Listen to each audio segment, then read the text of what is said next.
Галзуу анимашн сувагтан тавтай морил. За энэ удаад баруун та нартай галзуу сонирхолтой анимашныг ярьж сонголоо гэж. Ямар анимашн бэ гэхээр 2023 онд гарсан The Monkey King гэх энэ галзуу анимашныг. За баруун их олон тав юм ярихгүй. Амар олон юм яриад ах шиг байлээ. Тэгэхээр ер нь цөөлөхөр шийдсэн. Тэгэхээр шууд ажилд орцгоё. Ажилдаач гэжтэй одоо. Гэс та нартай нэг юм хэлээдгий. Тэгэхээр хэдэн борнууд нь энэ галзуу анимашныг Хунжи брендийн жинхэнэ борцолсон махтай жигнэмэгтэй хамтран хүргэж байна. Тийм ээ. Галзуу амттай махтай жигнэмгийг хэдэнгээ морогийнхан тайлбарыг үзээд нэг үзээрэй гэж.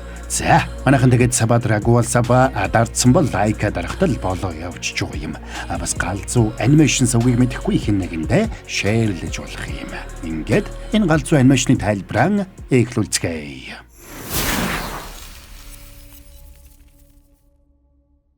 За эрт дээр үед өгшгүй мөнхийн шидэг олгосод Тэнгэрийн орныг захирч дэлхийн ертөнцийн амьдралыг харж ханддаг байсан болж өдөгрөөд хүмүүсийн дунд холилдож амьдардаг байж. Харин луунууд далай тэнгисийг захирч бүх зүйл өөрийн гэсэн тэнцвэртэйгээр оршдог байжээ гэж. Тэгсэн нэг шөнө шидэд гаднаас нэг ер бусын монш мэндэлжээ. Тэгээд тэр монш мэндэлсэн даруйдаал харсан бүхнээ сүйдхэн өмүүлж эхэлсэн байна. За энэ үеэр Тэнгэрийн орны хаан уламжлал ёсороо нүсэр хүлээн авалт зохион байгуулахаар бэлдэж байжээ. Тэгээ сахилгагүй монш үүмүүлээд байгаад уралсан Тэнгэрийн орны хаан тэрнийг устгахуулах гэсэн ч буддаа тэрнийг хоригдж моншийг зүгээр явуулж өөрөө зам мөрөө олох хүртэл тайван орохыг тушаалаа. За ингээд мань монш гүйж яваад нэг сармагчны амаг дээр очлоо. Тэгсэн цаадуулан тэрнийг дунган дурамчхан хүлээн авна. За тэгээд тэрний хууль дүрмийг ягштал баримталж ойгоос гарч хүрхрээний дэрэгдэх хэсэгт очихгүй байхыг сануулсанд хууль дүрм гэж юроос мэдэхгүй мань монш тийшээ дураараа очжээ. За тэгсэн бусад моншнууд ч тийшээ гараад очино. Гэтэл гинэд аимшигтай чимээ гарч хүрхрээний цаанаас авраг том мангас ирээд нэг моншийг шүүрч аваад явсанд бүгд айж ойр угаа зөгтлөө. Сармагчны сүрэг үүнд ууралдаж моншийг наргил модны самраар шидэж хөөж явуулсанд мань монш жууралсандаа бүх самрыг нь тэрч аваад анх мэндэлсэн хадан дээрээ очно. Тэгээд тэндээ наргил модны самраар бай онох дасгал хийж эхэлдэг. За тэгээд тэр цагаас хойш хэдэн жил өнгөрч мань монш өсөж том болжээ гэж моншийг үкүн гинэ. Одоо тэр наргил модны самраар хүссэн байгаа төвөггүй он чаддаг болсон байна. Гэвч сармагчингууд тэрнийг ад үдсэн хэвээрэл. Тэгсэн нэг өдөр хүрхрээний мангас сармагчны сүргэлүү дайрч ирж байгааг тэр харлаа. Мангасыг сармагчингууд сүрлийн мангас гэж нэрлэдэг болж сандарсан үкүн бусдыгаа тэрнээс хамгаалах гэж чадлаараа тэмцсэн ч зогсоож чадалгүй дахиад нэг моншийг алдчихна. Чи тэр мангасыг яаж ялах юм? Наргил модны самраа руу да. Гэхдээ тэр лооны хаанаас агуу зэвсгийг нь авч болно штэ. Тийм ээ. Би очиод авчий л да. Далайн ёроолоо суудаа. Хэрвээ чи тийшээ явах юм бол гар цаагүй үхэн. Гэсэн ч анхааруулгыг нь тоолгүйгээр үхэн тэнгис рүү орлоо. Тэрнийг Луугийн хаан дээр очиход Луугийн хаан ард түмнээ цуглуулчихсан өөрийгөө гайхуулж байна. Тэр тэнгисийн ёроолд хатгсан уг зэвсгийг эзэмшиж хүч чадлыг нь бүрэн дүүрэн ашиглаж чадах нэгэн өөрөөс нь өөр нэгч байхгүй хэмээн өнгөрч байлаа. Бас Луугийн хаан тэрхүү шидэд саваг ашиглаж дэлхий дээр урд хожид байгаагүй аимшигт далайн шуурга дэгдэх гэж байгаагаа зарлаж байна. Гэвч ийм зүйл болж байгааг мэдээгүй үкүнийг аврах том савааны орой дээр яваад очтол сонирхолтой нь тэр сава өөдөөс нь хүнгнээд ярьж эхэллээ. Тэгээд тэр сава өөрийг нь 5,000 жил хүлээсэн болохыг хэлсэнд үкүн баярлнаа. Уг нь хоёулаа бие биедээ тус болж чадах юм байна. Даанч чи хэтэрхий том юм. Уг нь надад таарахаар арай жижиг байсан бол зүгээр байх байлаа. Тэгээд үкүн саваанд хүрсэнд саваа гинт гэрэлдэж дээр нь шидэд ханз гэрэлтээд яах ихэн сургуу жижигхэн боллоо. Үкүн шидэд саваа гартаа оруулаад далаагаас ниссэнд Луугийн хаанч бушуухан Тэнгэрийн орон руу холбогдож болсон явдлыг хэлээд тусламж хүснэ. Гэвч Тэнгэрийн орны хаан тэрнийг асуудлаа өөрөө шийдэхийг даалгасан учраас Луугийн хаан өөрөө алдсан зэвсгээ олж авахар шийддэг. Ингээд зэвсэгтэй болсон үкүн шууд л хүрхрээн дээр очиод сүрлийн мангасыг хүлээлээ. Тэгээд зоргоо чангалаад савааныхаа тусламжтайгаар мангасын агуул руу үсрээд орно. Очих үед нь мангас агуун гол тогоотой ус буцалгаад жижигхэн моншийг чанж идэх гэж байна. Тиймээс үг хүн саваагаа орхиод моншийг суллах гэсэн ч чаддаггүй. Энэ үеэр мангас тэрэн лөө ойртоод ирсэн учраас саваан сандарч дуурж эхэлнэ. Битгий намайг яаруулаад байгаа ч тий. Чи хэрвээ тийм мундаг юм бол өөрөө энийг тайл л та. Тэгсэн саваа нисчирээд моншийг хорсон торны төгжээг хуг цогсонд. Монш буцалж байгаа устдаа тоогоор уунах шахлаа. Үг хүн моншийг амжиж барьж авсан ч үүнтэй зэрэгцээд сүрлийн мангас дайраад ирнэ.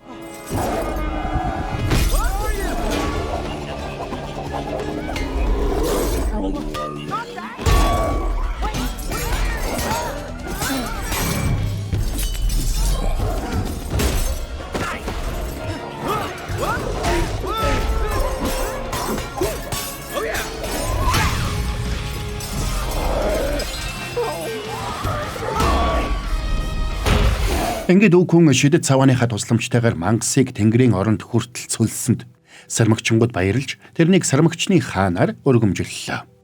Энэ үеэр хөгшин сармагчин уурлаад үг хүнийг хуваа хичээсэн нэгэн гэж чичлээд наад Зевсхийг чинь үхшгүй мөнхийн хутгийг олсон нэг нь л эзэмших эрхтэй гэсэнд үг хүн тэнгэрийн оронд очиж үхшгүй мөнхийн хутгийг олохоор шийднэ. Тэнгэрийн оронд чамайг хизээж хүлээж авахгүй. Би чөтгөрийг ялсан штэ. Ганцхан чөтгөр юу ч биш ээ. Чи 100 чөтгөрийг дарж байж л тэдний анхаарлыг татах байх. За тэгсэн үг хүн шууд л 100 чөтгөрийг дарах ажилдаа ханцуу шамлан орно гэж.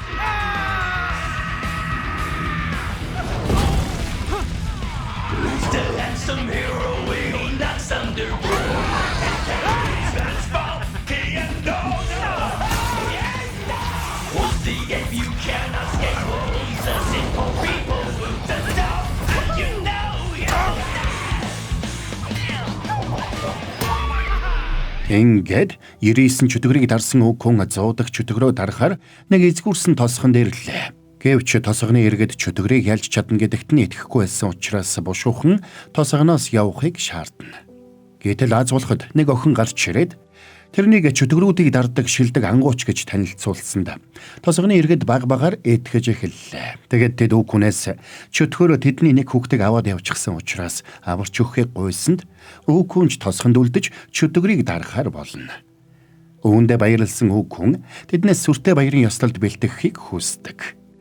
Учир нь 100 дахь чөтгөрөө ялсны дараа тэнгэрийн орноос тэрнийг өрж залах болно гэдэгт тэр итгэлтэй байна. Гэвч тосхон жирэнлэнийг ядуу тосхон учраас тэрний хүссэн сүртэй ёслолыг зохион байгуулж чадахгүйгээ хэлдэг. Тэгээд тэрэнд хэр таруухан бэлэг өгөхөөр тохиролцож итэл чөтгөрч ирлээ. Тэдний гудамжинд гарч иртэл үнэхээр нэг том биетэй нөхөр жижигхэн охиныг гарнаасаа гинжилчихсэн явна. Тэгсэн үг хүн шууд үсэрч очоод гарыг нь холбосон гинжийг тас цохиж хажууд нь явсан жижигхэн охиныг нээстэл цохисонд үг хүнтэй хамт байсан охин шок. Учир нь үг хүн чөтгөрүүдийг яаж ч хувирсан ялгаж таньж чадах онцгой чадвартай байж. Гэтэл үнэхээр тэр том биетэй нөхөр тэдний тосгоны ахлагчийн хүү байсан болж таарлаа. Нөгөө хол шидэгдсэн охинч галт чөтгөр болж хувираад эргээд ирнэ. Чи улаан охины өөдөөс тэрсэлж яаж зүрхлэв? Сармагчны хаана? Чи энэ хөөрхө залгүй хүмүүсийг тайван орхи. Гэхдээ жилийн энэ үед хүүхдүүд хамгийн амттай байдаг юм л да. Үнэхээр амттай. Миний дарах 100 дахь чөтгөр гэхэд чи жаахан давжаал юм. За яа гэх вэ? За ингээд тэд ширүүн тулалдацгаана. Don't give up now. You're gonna be famous.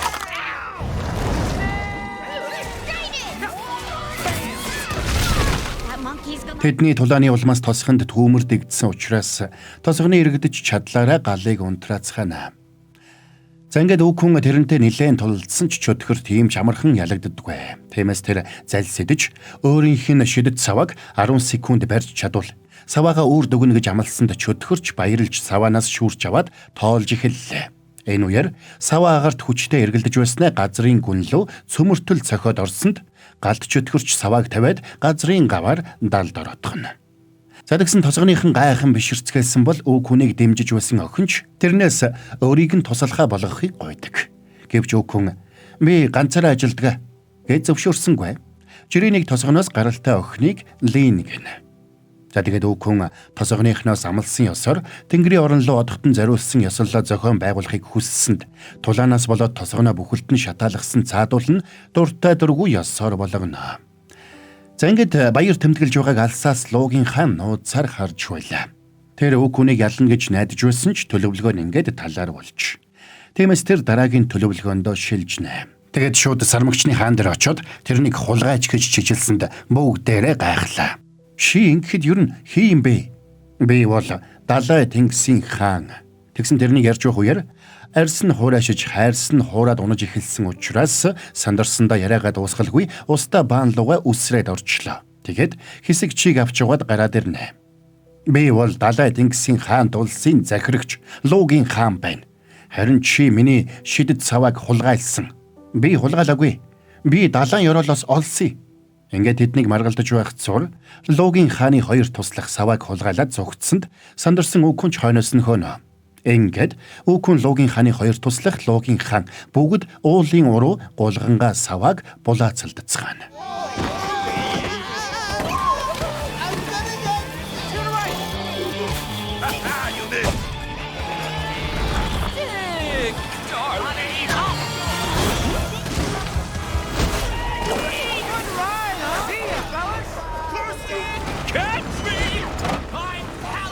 Ингээд саваагаа алдах шахсан үг хүн цааш явсанд Лин охинч тэрнийг дагаж туслахаа болгохыг гуйсаар. Үг хүн Тэнгэрийн орноос яагаад өөрт нь урилга заллага ирэхгүй байгааг ойлгохгүй байлаа. Тэгэд өгшхүү мөнхийн хутгийг олвол тийшээ очиж чадах юм байна гэж бодоод өгшхүү мөнхийн хутгийг олох аянд гардаг. Гэвч үг хүн үсэг бичиг тайлгдаг учраас Лин охин тэрэнд замаа олоход нь хэрэг боллоо. Ингээд үг хүн аргагүй ирэхэнд тэрнийг дагуулад явна. За тэд цааш явсаар үхэгсдийн орон руу орох үүдэнд тулаад очино. Тэгээд үхэл амьдралын хуйлаасан бичгүүд рүү очихоор шийднэ. Тэнд хүмүүсийн өөхөх өдөр тэмдэглээстэй байдаг аж. Тиймээс хэрв тэнд байгаа өөрийнхөө нэрийг арилгачвал өгшхөө мөнхийн хутгийг олно гэж тэр тооцсон байна. За ингээд аргагүй байдалд орсон Линч тэрнийг дагаал явна. Тэгээд тэр үхэгсдийн орны харуулын өмнө тулж очлоо. Сайн байна уу? Би үхэл амьдралын хуйлмал бичээсүүдийг нэг харах гэсэн юм аа. Зөвшөөрлийн бичиг байгаа юу? Байхгүй бол зөвшөөрөхгүй. Ингээд харуул тэдний хөөсөнд үг хүн нэгийг сэдэж туслах Ленийг заагаад энд амьд хүн байна. Үхэгсдийн оронд амьд хүн байна гэж хашгирч бүх анхаарлыг тэрэн лүү хандуулж хад сэмхэн гүгээд явчлаа. Эннээс болоод сандарсан Лен өөрийгөө үхтэл гэж зүтгэхэд өөрийгөө яаж үхснийг зохиож тамийн орны харуулд тайлбарлаад хэлнэ. Тэгсэн ягд чим тамийн орны харуул ярианд нь итгэж дотогш нэвтрэх зөвшөөрлийг олголоо. Ингээд тэр хоёрыг дүүрэн хуйлаасан бичиг бүхий авраг том танхимд орж ирсэнд Лен тэр их хуйлаасан бичиг дундаас үг хүний нэрийг яаж олохоо мэдэхгүй боллоо. Учир нь үг хүн өөрийнхөө овгийг тэр бүхэл эцэг ихээч мэдэхгүй байдаг. Тэгсэн урд нь тамийн хамгаалагч гараад ирлээ. Тэр гартаа хоёр хуйлаасан бичиг барьжээ. Тэгээ тэр хоёрын нэр бүхий хуйлаасан бичиг өөрт нь байгааг хэлээд тэднийг байх эсхүү газараа байгаа учраас зүйл дуусгана гэж сүрдүүлдэг. Тэгсэн үг хүн айх биш харин ч баярлж байна. Хөө ашгүй 101 дэх чөтгөр гараад ирлээ. Гэвч тамийн харуул шидэд биер тамгаа ашиглаж өөрийгөө 14 хувилсанд үг хүн тэр олон чөтгөрүүдийн хинлүүн дайрхаа мэдхэ боллоо. Гэтэл саван тэрэнд нэг зүйлийг шивнэ. Би ч бас хөөх дог юм а. Тэгэд үг хүн туг ус зулгааж шившээд шидсэнд өөрийнх нь хувилбарууд гараад ирнэ. Дот хоёрын Phantom Lancer Monkey King хоёр л байна штэ гэж. За тэгээд гурвалжин дөрвөлжин тулаан болсон бол Линч үг хүний нэр бүхий хуйлаасан бичгийг хайдаг.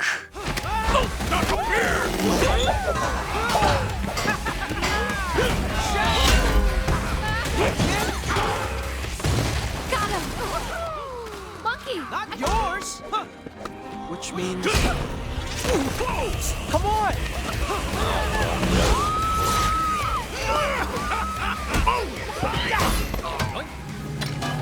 За ингээд үг хүн хуйлаасан бичгэн дээрээс өөрийнхөө нэрийг шидэд биерээр артсанд би энэ гэрэлтэж өгшхүү мөнхийн хутгийг оллоо гэж.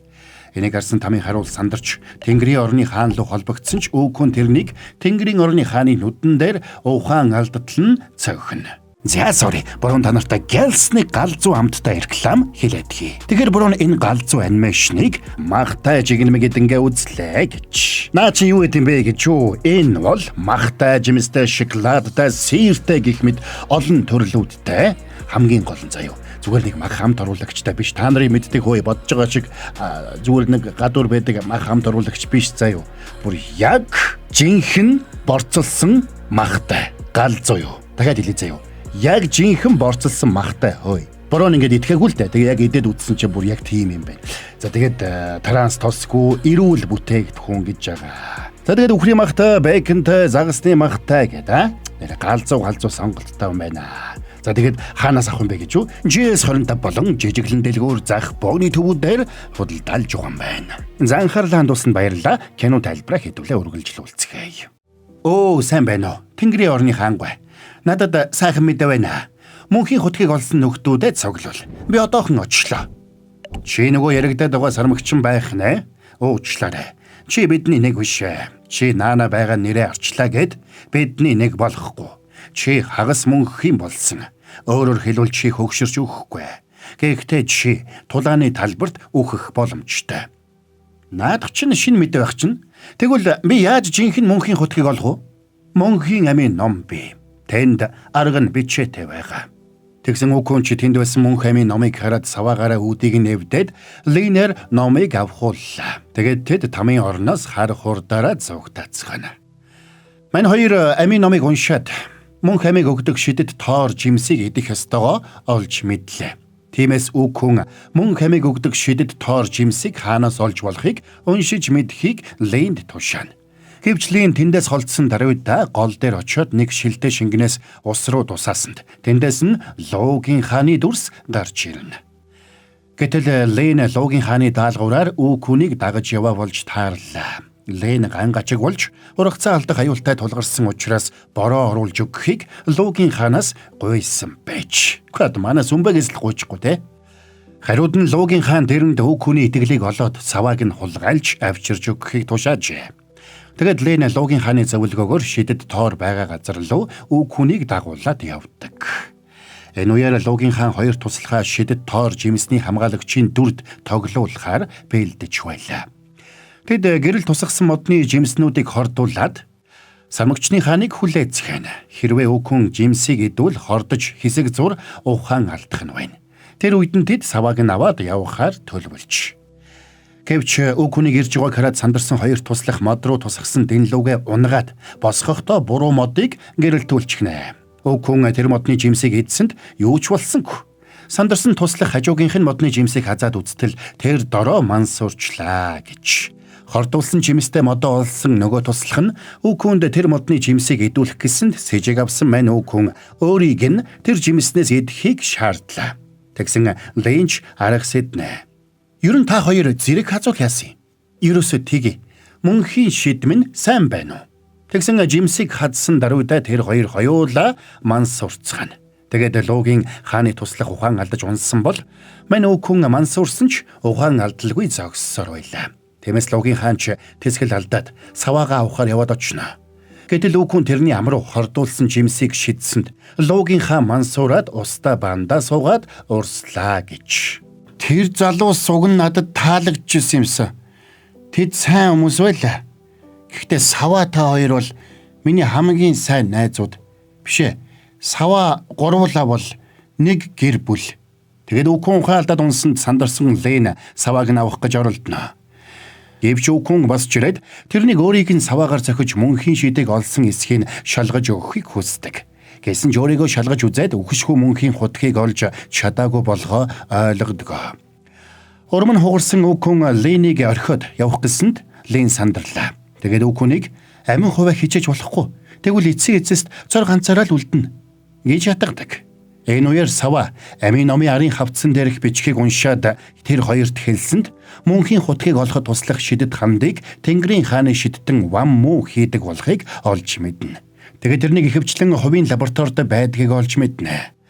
Лаборатори нь Тэнгэрийн оронд байдаг учраас мань хоёр шидэд саваан дээрээ зогсоод Тэнгэрийн орныг зориод нислээ. Тэгээд Тэнгэрийн хаш ордны дэрэгдэх Ваммугийн байшинг олоод очно. Ваммуг гэртээ байхгүй байгааг мэдээд хаалгыг нэвдээд яваад орлоо. Гэвч мөнхийн хутгийг өгөх ханд ямар амттайг мэдэхгүй учраас үкүн шууд л тэнд байгаа ханднуудыг бүгдийг нь уухаар шийддэг. Лин тэрнийг зогсоох гэсэн ч үкүн нэг савтай хандыг үнэртсэн даруйдаа шууд жижигхэн монш болж хувираад лаборатори доторхыг үүмүүлж гарна. Тэгээд тавган дээр байсан жимсийг идээд өрөөн дотор ийш тийш шилждэг. Энэхүү шилжиж байхдаа гинт төмөр савн дотор түгжигдсэнд Лейн тэрнийг тэнд нь үлдээгээд савааг аваад явахаар шийдлээ. Тэгээд хаалга чиглээд хэд алгасан ч бяцхан моншны тусламж хүсэж хашгирах дууг сонсоод тэсэлгүй ирээд суллаатгана. Суллагдсан даруйда бяцхан үг хүн тэрнийг тэврээд авна. Тэгсэн үг хүнийг ямар ч гэр бүлгүй, ямар ч найзгүй ганцаардмал нэгэн болохыг Лейн ойлгодог. Тэгээд үг хүнийг үлдээгээд савааг аваад явах гэтэл үг хүн санамсаргүй нөгөө хандыг үнэртээд буцаад хэвийн хэмжээндээ орчлоо. Хэвийн байдалд орсон мань үг хүн Лейнийг номд бичигдсэн орцын дагуу шидэд хандыг найруулахыг тушаасан ч тэднийг ямар нэг зүйл хийж амжихаас өмнө шидтэн Вамму ирлээ. Тэгээд дайрсанд үг хүн тэрнийг саадуулах зур Лейн мөнхийн хутгийг өгөх хандыг найруулахаар орцнуудыг цуглуулна.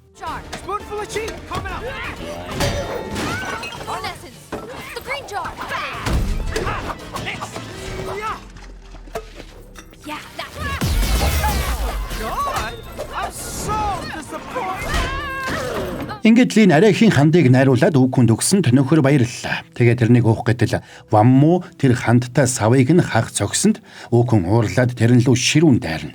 Гэвч Вамму тэрнийг саваагүй байгааг анзаарч дээшээ сансарт нийслэн цогсонд үг хүнч бараа сураггүй алга боллоо хөрхий. Тэгээд Вамму Лейнийг барьж авахар хөөтөл Лейнч тэрнээс айж бүх хүннээ хэлдэг. Хэлхийн сонссон Вамму тэрнийг савааг аваад Тэнгэрийн орны хаанд аваачиж өгөхийг тушааж өрөөнийхөө хаалгыг төгжлээ. Үг хүнийг унаад ирэхэд саваа Лейн хоёр оор сураггүй алга болсонд тэр сандарна. Тэгсэн Вамму тэрнийг шидэд цахилгаанаар цогсонд үг хүн ухаан алдаад ундаг. Гэвч тэрнийг ингээд хаяад явж зүрхлээгүй Лейн эргээд ирсэнд шидэд цавааж үг хүнийг дорн сэргээлээ. За тэгсэн Вамму тэрнийг шидэд цахилгаанаараа цогсонд үг хүн тэр цахилгааныг сорж бүр том болсонд Вамму гайхлаа. Тэгээд ганцаараа үг хүнийг дийлэхгүйгээ мэдээд мөнхийн хутгийг олсон бусдыгаа дуудсанд Лейн сандардаг. Харин үг хүн өөрийгөө өгшгүй мөнхийн хутгийг олсон гэдгээ ойлгосон учраас тэднээс ерөөсөө айхгүй байлаа. Тиймээс тэрнийг болиулахын тулд Лейн Ваммугийн гэрт байсан нэг жимсийг авч амандаа хийсэнд тэр гинт шилжээд Тэнгэрийн орноос доош газар руу ундаг. Азуулахад тэрний газар бяцмөрөхөөс өмнө үг хүн амийг нь аварна. Үг хүн өөрийг нь аврахын тулд Тэнгэрийн орноос бууж ирсэн болохыг ойлгосон Лейн баярлсан бол үг хүн бантдаг. Тэгээд тэр Тэнгэрийн орн руу буцаж очоод тэнд байгаа бүхнийг ялж Тэнгэрийн хаш ордны шинэ эзэн хаан болохоор шийдснээ хэлэхэд Лейн сандардаг. Чи хизээж зогсохгүй гэж үү те? Би хизээж зогсохгүй. Тасралтгүй тэмцсээр байна. Үхэн өгтлээ. Гэхдээ би өгшгүй мөнх. Тэгэхээр миний тэмцэл хизээж зогсохгүй гэсэн үг. Ингээд бодохоор арай л гонигтай юу? Ингээд тэрний гониглсанд Лейн бусдад сайн үйлс бүтээж өгөх замаар амьдралын шинэ утга учирыг хайж эхлэхийг зөвлөдөг. Чи л бусдад сайн үйлд. Би л авч чадахгүй. Би чадахгүй. Би чинь ердөөл нэг жирийн тариачин охин. Би тамд байхдаа өөрийнхөө хуйлаасан бичгийг үтсэн. Тэнд Лейн тариачин охин агуу өөрчлөлт авчирхаар зүтгэсэн ч юу ч хийж чадаагүй гэж бичсэн байсан. Лейн гэж хэм блэ? Би штэ. Өө Лейн танилцсандаа таатай байна. Юу гэж Лейн? Хинч намайг амжилтанд хүрнэ гэж бодож байгаагүй. Гэтэл би одоо өгшгүй мөнхийн шидэг олжхоо зогсож байна. Чамайг ч бас хэн болохыг чинь чамаас өөр хинч тодорхойлох ёсгүй. Тиймээс хэрвээ чи ямар нэг зүйлийг авахыг хүссэн бол зүгээр л очиод авчвэ. Тэгсэн Лейн нэгийг сэтлээ. Тэгээд үг хүнийг усанд амсгалахгүй хэр удахыг нь асуусанд үг хүн ч ангироод далайн усны ёроол руу орлоо. Тэгээд Лейн лууны туслахуудыг дуудаж тэдэнд савааг өгч явуулсанд цаадуулан тосгон дээр нь бороо оруулах болно гэж амлаад явлаа. Удалгүй үг хүнийг гараад ирсэнд Лейн тэрэнд бүх хүннээ хэлж савааг нь түр зээлээд луугийн хаанд өгчихсөн гэдгээ хэлнэ. Тэгсэн ууралсан үг хүн гартаа барьсан шилтэй шингэнийг ус руу шидсэнд уснаас үг хүний савааг барьсан луугийн хааны дүрс гарч ирлээ. Наад саваагаа өгөх. Наадах чинь минийх. Энэ саваа төөрч бодолж яваад гэртээ эргэж ирсэн. Тиймээс би оройн хүлэн авалтан дээр савааг хүндэт зочноор өргөх гэж байгаа. Харин охин минь чамд баярлалаа. Тосгоныхондоо очоод ган гачиг дууслаа гэж хэл. Үннийг хэлэхэд чийж тэр, танаа тосгонч тэр. Бүх дэлхий бүхэлдээ дуусах болно. Би бүгдийг нь аимшигт шуургаар устгана.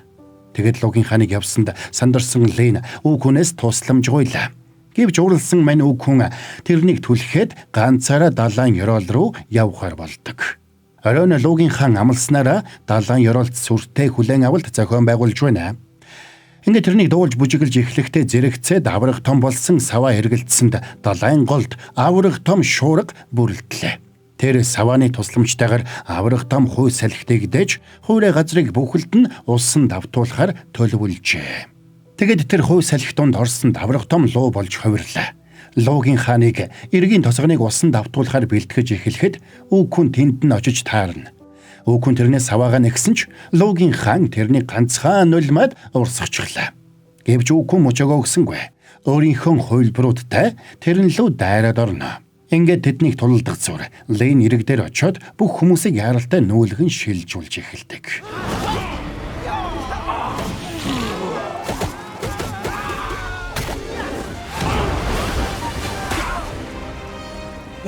Луугийн хаантай та миний тосгоныг амьд үлдээгээчтэй. Би танд Сармагчингийн хааны сул талыг хэлж өгье. Та өхөрлөө. Тэнгэрлэг аянг цахилгаан. Тэрнийг юучгүй болтол нь шараад өг. Тэгсэн Луугийн хаанч тэрнийг тэнгэрлэг аянгаар хамаг хүчээрээ цогсонд үг хүн шууд л далайн ёроолд живлээ. Тэгээд далайн ёроолд хөвтөж байхдаа тэр саваага тэнд байгааг хараад шууд явж очиод хөрсөнд савааж жижигэрнэ. Охин минь, надад тусалсанд баярлалаа. Би чиний туслах бишээ. Харин тэрний туслах байна. Энэ үеэр гартаа саваа барьсан үг хүн далайгаас гарч ирсэн нь Луугийн хаан шиг аврах том биетэй болжээ. Тэгээд үг хүн Луугийн хаан хоёр ширүүн тулалдцгаана.